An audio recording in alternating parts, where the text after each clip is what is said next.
السلام علیکم ورحمۃ اللہ وبرکاتہ۔ الحمد للہ رب العالمین والصلاة والسلام علی رسولہ الکریم، اما بعد۔ عن ابی سلمۃ رضی اللہ تعالی عنہ ان عائشة رضی اللہ تعالی عنہا حدثته قالت لم يكن النبي صلی اللہ علیہ وسلم يصوم شهرا أكثر من شعبان فإنه كان يصوم شعبان كله۔ صحیح البخاری، حدیث نمبر 1970۔ پیارے ناظرین، ماہ شعبان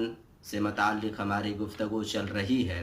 آج ماہ شعبان سے متعلق دو اہم مسائل پر ہماری آپ سے گفتگو ہوگی۔ سب سے پہلا جو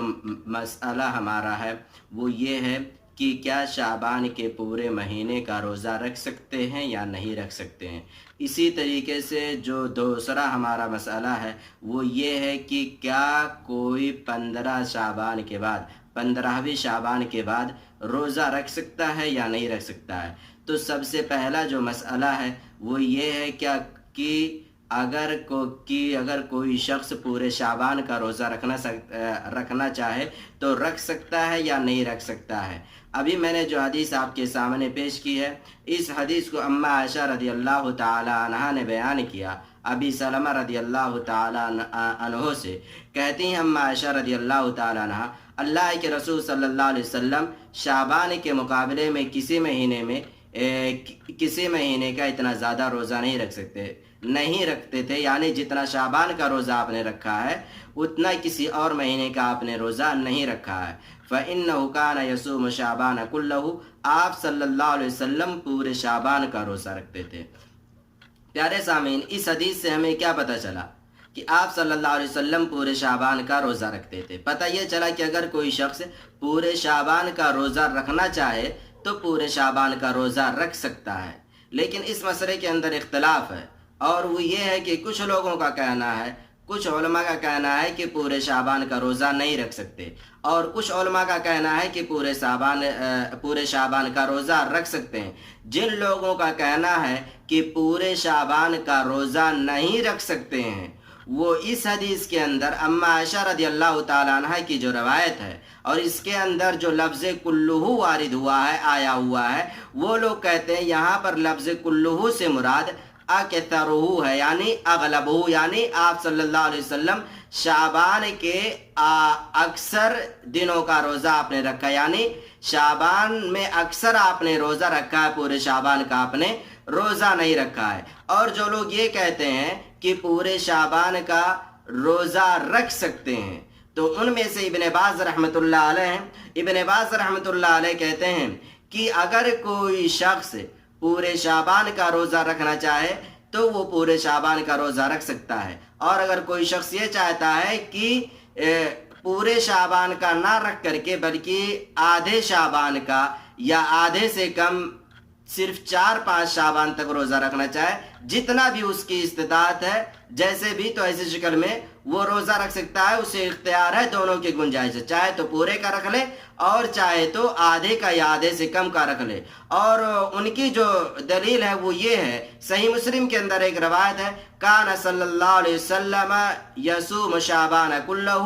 کان یصوم شعبان الا قلیلا۔ کبھی ایسا ہوتا آپ صلی اللہ علیہ وسلم نے مکمل شعبان کا روزہ رکھا، اور کبھی آپ صلی اللہ علیہ وسلم نے مکمل شعبان کا روزہ نہ رکھ کر کے بلکہ شعبان کے کچھ دنوں کا آپ نے روزہ رکھا ہے، بس یہی ہے۔ تو اس سلسلے میں انسان کو اختیار ہے، چاہے تو مکمل شعبان کا روزہ رکھ لے ابن باز رحمۃ اللہ علیہ کے فتوے کے مطابق اور جو حدیثیں ان کی ہیں، یا پھر چاہے تو آدھے شعبان کا روزہ رکھ لے، دونوں کی گنجائش ہے انسان کے پاس۔ اسی طریقے سے اگلا مسئلہ ہمارا جو ہے وہ یہ ہے کہ اگر کوئی شخص 15ویں شعبان کے بعد روزہ رکھنا چاہتا ہے تو کیا وہ 15ویں شعبان کے بعد روزہ رکھ سکتا ہے یا نہیں رکھ سکتا ہے۔ دراصل اس مسئلے میں اختلاف کی جو وجہ ہے وہ یہ ہے کہ 15ویں شعبان کے بعد روزہ رکھنے سے حدیث کے اندر جو منع کیا گیا ہے، اس حدیث کی صحت پر علماء کے مابین اختلاف ہے۔ چنانچہ علماء کی ایک جماعت کا کہنا ہے کہ وہ حدیث صحیح نہیں ہے، اور علماء کی ایک جماعت کا کہنا ہے کہ وہ حدیث صحیح ہے۔ آئیے سب سے پہلے ہم حدیث دیکھتے ہیں۔ حدیث ہے، آپ صلی اللہ علیہ وسلم نے ارشاد فرمایا، ابو ہریرہ رضی اللہ تعالیٰ عنہ اس کے راوی ہیں، اور یہ حدیث ابو داؤد کے اندر، ترمذی کے اندر، ابن ماجہ کے اندر موجود ہے۔ آپ صلی اللہ علیہ وسلم نے ارشاد فرمایا اذا بقی نصف من شعبان فلا تصوموا، کہ جب آدھا شعبان باقی رہ جائے تو پھر ایسی شکل میں تم روزہ نہ رکھو۔ وہ ہے کہ آپ صلی اللہ علیہ وسلم نے صاف طور پر منع کر دیا ہے کہ آدھے شعبان کے بعد، 15ویں شعبان کے بعد تمہیں روزہ نہیں رکھنا ہے۔ جو لوگ اس حدیث کو کہتے ہیں کہ یہ حدیث صحیح نہیں ہے، ضعیف ہے، منکر ہے، ان میں سے ابن معین اور اسی طریقے سے امام احمد بن حنبل ہیں، یا امام احمد بن حنبل اور یحییٰ بن معین کہتے ہیں انہو منکر، کہ یہ حدیث منکر ہے، اس وجہ سے اس سے حجت نہیں پکڑا جائے گا۔ تو پھر ایسی شکل میں یہاں پر تو کچھ مسئلہ نہیں ہوگا۔ جو لوگ کہتے ہیں کہ حدیث صحیح نہیں ہے، ضعیف ہے، منکر ہے، تو پھر ایسی شکل میں اگر انسان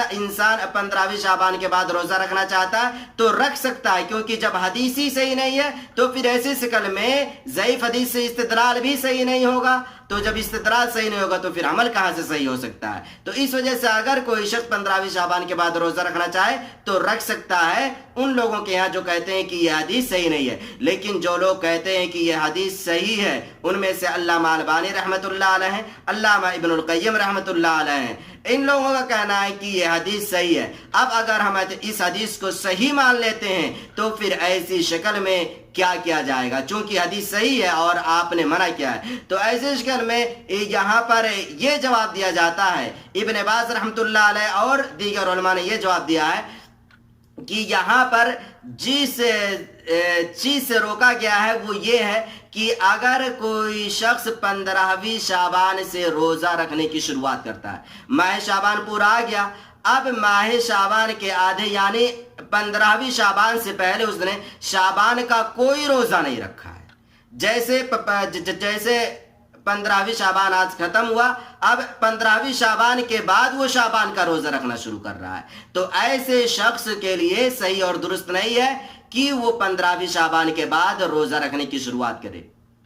چونکہ اس نے 15ویں شعبان سے پہلے روزہ نہیں رکھا ہے، اس وجہ سے 15ویں شعبان کے بعد بھی اب وہ روزہ نہیں رکھ سکتا۔ ہاں اگر کسی نے 15ویں شعبان سے پہلے 2 دن 4 دن 5 دن روزہ رکھا ہے تو ایسا شخص 15ویں شعبان کے بعد بھی روزہ رکھ سکتا ہے، اس میں کوئی حرج نہیں ہے۔ لیکن اسی کے ساتھ ساتھ 2-3 چیزوں کی اور وضاحت لازمی ہے۔ ان میں پہلی چیز یہ ہے کہ اگر کوئی شخص ایسا ہے جس کا وہ یہ معمول ہے کہ وہ شخص ہر مہینے کی جو ایام بیز ہوتے ہیں، یعنی 13 تاریخ،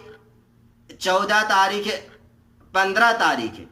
وہ ہر مہینے میں اس کا معمول ہے کہ وہ ایام بیز کا روزہ رکھتا ہے، تو اس شخص کو اس حدیث سے مستثنی قرار دیا جائے گا، الگ قرار دیا جائے گا، وہ اس ممانعت میں داخل نہیں ہوگا، وہ ایام بیز کا روزہ اپنے معمول کے مطابق رکھے گا۔ اسی طریقے سے اگر کوئی شخص ایسا ہے جس کا یہ معمول ہے کہ وہ ہر ہفتے سوموار اور جمعرات کو روزہ رکھتا ہے، چونکہ آپ کا یہ معمول تھا کہ آپ صلی اللہ علیہ وسلم سوموار اور جمعرات کا روزہ رکھتے تھے، اسی طریقے سے اس کا بھی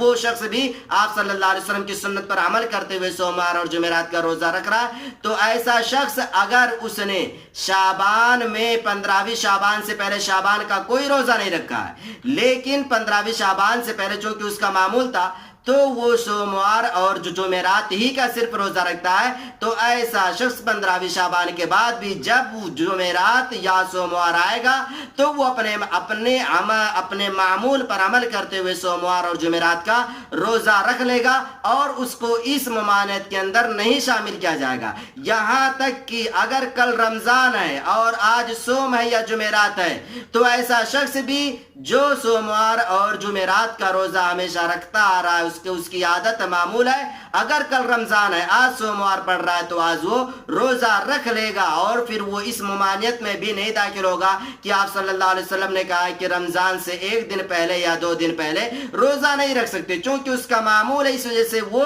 اس پر عمل کرتے ہوئے روزہ رکھ لے گا اور وہ اس سے الگ اور مستثنی قرار دیا جائے گا۔ اسی طریقے سے اگر کوئی شخص ایسا ہے کہ جس کا روزہ پچھلے رمضان میں چھوٹ گیا ہے تو وہ اس روزے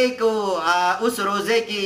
قضا کر رہا ہے یا اسی طریقے سے اس نے کوئی زر مان رکھا تھا اور اس پر روزہ واجب ہو گیا ہے، تو ایسی شکل میں اس نے گھرچہ 15ویں شعبان سے پہلے روزہ نہیں رکھا ہے، وہ 15 شعبان کے بعد وہ اپنے روزے کی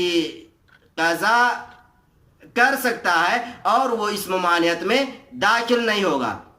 تو خلاصہ کلام جو ہمارا نکلا ہماری پوری گفتگو کا وہ یہ ہے کہ اگر کوئی شخص پورے شعبان کا روزہ رکھنا چاہتا ہے تو رکھ سکتا ہے، اور اگر چاہتا ہے آدھے ہی شعبان کا روزہ رکھے اس سے کم کا تو وہ رکھ سکتا ہے، دونوں کو گنجائش ہے۔ اسی طریقے سے اگر کوئی ایسا شخص ہے جس نے 15ویں شعبان سے پہلے روزہ نہیں رکھا ہے تو وہ 15 شعبان کے بعد بھی روزہ نہیں رکھے گا۔ ہاں اگر اس نے 15 شعبان سے پہلے کچھ روزہ رکھا ہے تو 15 شعبان کے بعد بھی وہ روزہ رکھ سکتا ہے اور وہ اس ممانعت میں داخل نہیں ہوگا، اور پوری تفصیل پیچھے ہماری آ چکی ہے۔ اللہ رب العالمین ہمیں پیارے رسول صلی اللہ علیہ وسلم کی حدیث پر عمل کرنے کی توفیق دے، آمین۔ السلام علیکم ورحمۃ اللہ وبرکاتہ۔